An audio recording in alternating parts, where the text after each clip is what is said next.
wanted to kind of have a little sit down and talk about things that are maybe a little bit more serious. I should start out by saying that this topic was not inspired by Lolitas in communities. This was actually inspired by something else. So at the time that I am filming this right now, it just so happened to turn out that someone who was very popular within the commentary/art community, well, they were found to be a little bit of a hypocrite and a liar, basically. So that is what inspired this. It's not someone in particular who, happens to wear the clothes. That being said, the thing about Lolita is that there is a very big community that goes hand in hand with it. And like any community that is filled with lots of people, there's always going to be more toxic individuals. And this is true for every single community out there. I don't think I've found one that does not have someone who's like toxic. Be it the gaming community, the art community, the beauty community, cosplay, even the planner and journaling community. I've seen like they've had some problems with people before. There's just no escaping it because people are going to be how they are. But because this is primarily a Lolita channel, I am going to try and make this topic a little bit more focused on Lolita related things. And chances are, if you're an adult, this won't even be an issue because you'll have learned like how to deal and manage with these types of people. So this video is more towards perhaps the younger people who are looking to get into a community and find their own little safe place. Basically, I just want to offer some really easy, simple tips to, help point out like, hey, maybe if people are like this, you should avoid them. I also want to say that I'm very sorry if this video seems like it's all over the place. It's kind of like an open topic. I don't really have like a full out script for it. And actually, I should also preface as well with, I myself will never deny that bullying within the Lolita community. I'm not going to deny that it has happened before. It is inexcusable, and even if the person did mess up, I don't think that there's ever a need for straight out bullying. I think that is completely uncalled for. Unless, however, the person in question, no, I think in any case, it's like wrong to bully. If someone is a scammer or they need to be avoided or they may be a danger to anyone else, definitely call them out. But aside from that, there's no need to bully someone. And if this has ever happened to you and the community as a whole has ever been like mean to you, I am sorry. I don't speak for the community, but as a Lolita, it's embarrassing and it makes me sad. And with that being said, I'm gonna go ahead and try to get into the specific kinds of traits that you should look out for. And I do think this is very important because getting into any community, you wanna be surrounded by people who are gonna bring you up and make you feel good. It should be a very good thing. To not have that aspect in a community is just really sad.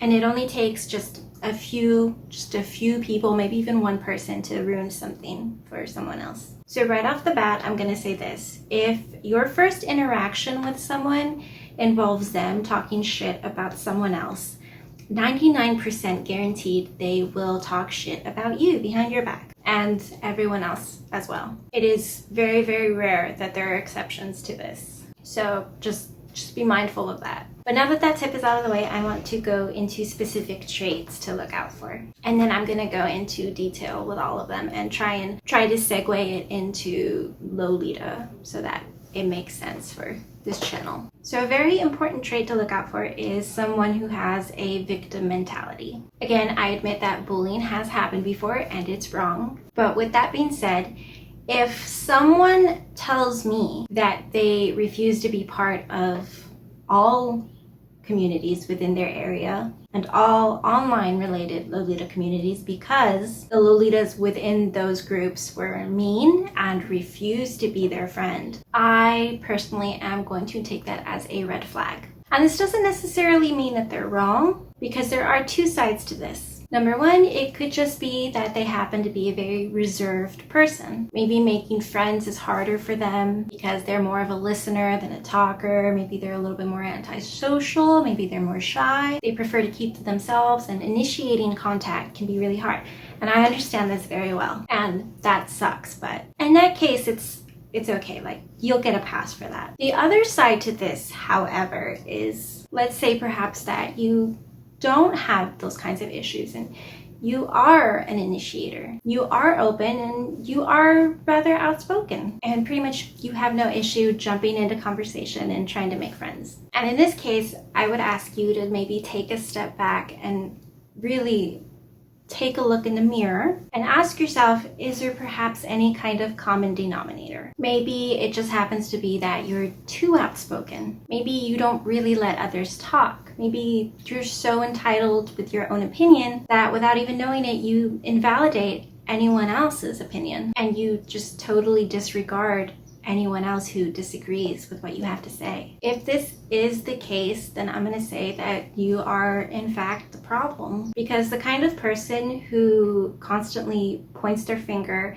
and blames others and only ever others, this is the kind of person who tends to surround themselves with drama. Not always intentionally, but somehow they continuously end up being the victim of something or another. Somehow every situation there's a problem, which is gonna lead me to trait number 2 to look out for, and that would be narcissistic tendencies. And narcissism within itself isn't that bad. We all have it to some extent, but those who do play victim have a higher level of narcissism and also self-absorption. And this goes way beyond hogging up meetup time to take photos or selfies or vlogs for their own personal blog or channel. It's way more than uploading pretty much the same picture in the same chord, but like of a slightly different angle and stuff. For these types of people, the world basically revolves around them. And it's very hard for them to even fathom that there are other people who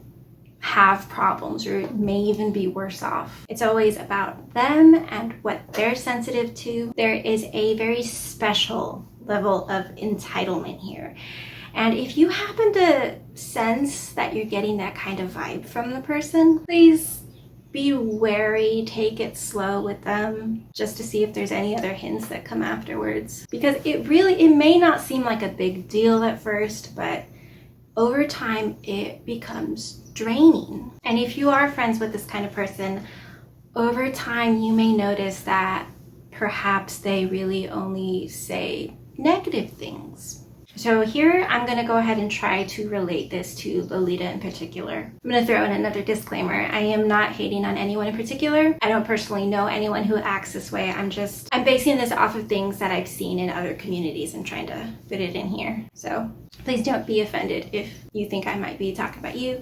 I have no idea who you are. So take AP and sizing, for example. I understand how this could hurt a lot of people. I've gained quite a bit of weight since starting Lolita, and there's a lot of AP that doesn't fit me, and it sucks. Now, for a more toxic individual, it could be that they make a point to blame the brand and basically go on massive rants every chance that they get, rather than let it go and focus on other brands that do cater to their size. And I'm not saying that it's wrong to discuss this, because I do think that there is an issue with sizing. I think that overall as a whole, there's a few brands who could do a lot better. But on the other hand, I think that there is a very big difference between having an open forum where you're able to talk about these things and also obsessing over it to the point where you need to bring it up constantly, even when it's completely irrelevant. And it doesn't have to just involve size. It could be money as well. Say someone follows AP on Instagram. Every time a new release comes out, like the only comments that they might make is, "I'm too broke. I wish your stuff was cheaper." But a true toxic person will go beyond this. They'll be very bitter about not being able to afford it just yet. They'll say nasty things about other people who can currently afford it, and they'll just make a point to talk about how unfair and how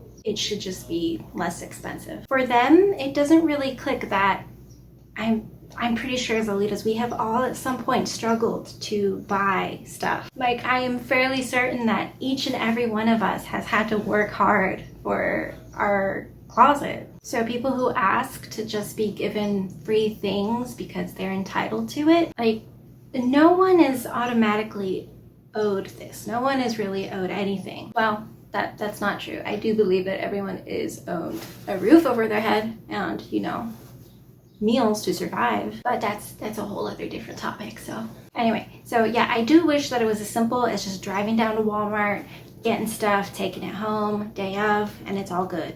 All cheap, all affordable, but it's not. Now, aside from this, a narcissistic individual will also, basically they'll think that because other people don't really exist, in their head, it's their ideals that are correct. Like only they can ever be right. They sometimes play the part of a social justice warrior who may take it a little bit to the extreme. And oftentimes they just won't really have anything nice to say because the world around them is never gonna really fully align with them because everyone's different. If they comment on anything, it always has to be a complaint. Say that they're watching someone on YouTube. They might feel like they have the right to tell the YouTuber what not to do and what to say without hesitation. And usually they won't listen to the whole story, or like they'll nitpick at very specific details instead of focusing on something as a whole. And if they have an issue with something,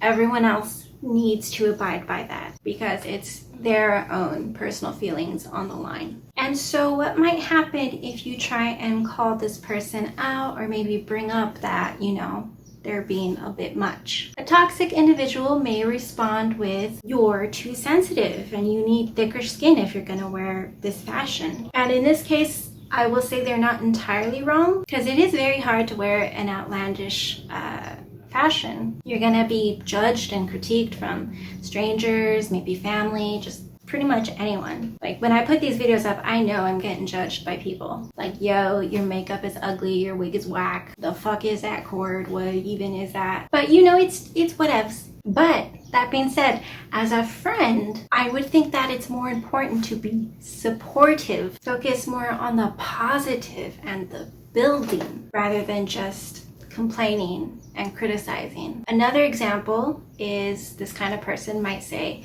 I'm just being honest. And they own that phrase proudly as a badge of honor, when in reality, they're just an asshole. Now, I grew up with someone like this, with this mentality of it's better to just be honest about everything. And it is true. I place a very high importance on honesty. But the kinds of things that this person would say, being honest, were quite nasty. And it was so destructive to my mental health and my self-esteem. It's affected me to this day. And as a teen growing into adulthood, I always tried to make it a point never to be like this person. Because it's really difficult when you start noticing those kinds of characteristics because they were embedded into you as a child. And once in a while, I will find myself fumbling. I've made a point to ask my boyfriend to call me out immediately if my honesty ever verges on the point of being just an asshole. And he has, and I'm very grateful for it. It helps keep me in place. I don't want to be the kind of person who walks over other people's feelings because they think that they have the right to do that. So yeah, there you have two reactions that a toxic person might react to being told, like, yo, maybe chill, maybe you're a bit much. They may, however, react in a different way, which leads us into trait number 3, and that would be gaslighting. And there have been quite a few debates on what exactly that means. I've seen the word thrown around all willy-nilly nowadays, and I really don't want to do that here. I know that the internet likes taking different words and altering the definition for their own benefit, basically. But originally, when you try to be honest and upfront about issues, the other person will make you feel like there is no problem. It's all in your head. They will make you feel insecure and potentially crazy, as though your perception of reality has been off like the whole time. And they will do this knowingly. Common phrases are, you're the one who said those things, not me. Or, but I'm your friend. I would never do anything to hurt you.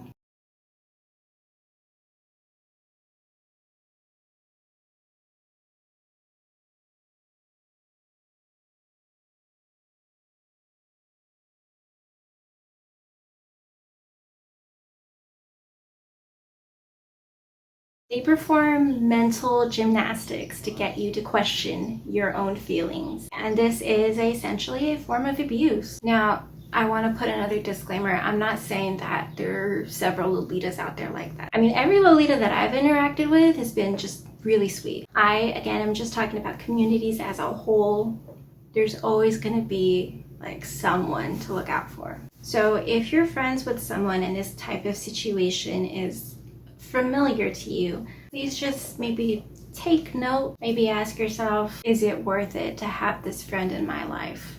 I also want to talk about another trait which comes kind of hand in hand with gaslighting, and that basically is manipulation. And they don't necessarily even have to gaslight you in order for them to do this, but maybe they just say little things here and there, and you may not notice it at the time, but maybe later on down the line you find yourself thinking things. Like maybe you find yourself feeling guilty for not agreeing as strongly as they do about certain topics. Maybe they make you feel guilty for not really wanting to listen to them complain again, because isn't that what friends are for? Maybe they make you feel bad for wanting to wear a certain kind of brand, or for wanting to wear makeup or not. If you ever find yourself in a place where you are in a sort of follower dynamic, or if you find yourself agreeing with this person just to avoid backlash, and most especially if you ever find yourself feeling like you're walking on eggshells,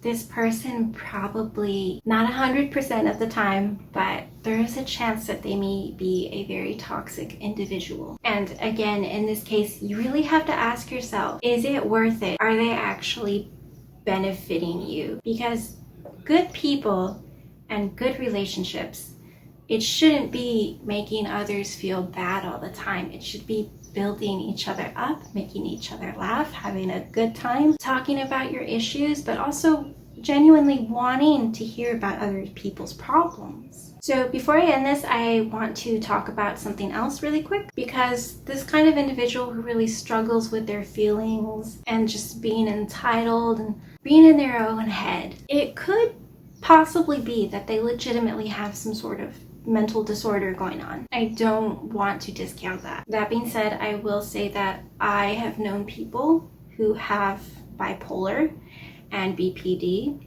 and people who are majorly depressed, and I've been there in person to see them have full-on manic episodes. And I'm going to tell you right now, as they have told me, those kinds of things don't give you a pass to be a shitty human being overall. So if you ever come across anyone who uses disorders as an excuse, they are doing a major disservice to everyone else who also suffers from those disorders. And likewise, if they use those as an excuse to make you feel guilty about not wanting to be their friend or hang out with them or talk with them or have any kind of communication, that's just really, that's not good. And I think in that case, the most that you could ever do for them is just pray that they get a therapist, and if they already have one, someone better. So yeah, with all that out of the way, let's go ahead and say now that you've come to terms, you've realized that this person may not be that great for you. You may still feel obligated to stand by their side and continue being their friend,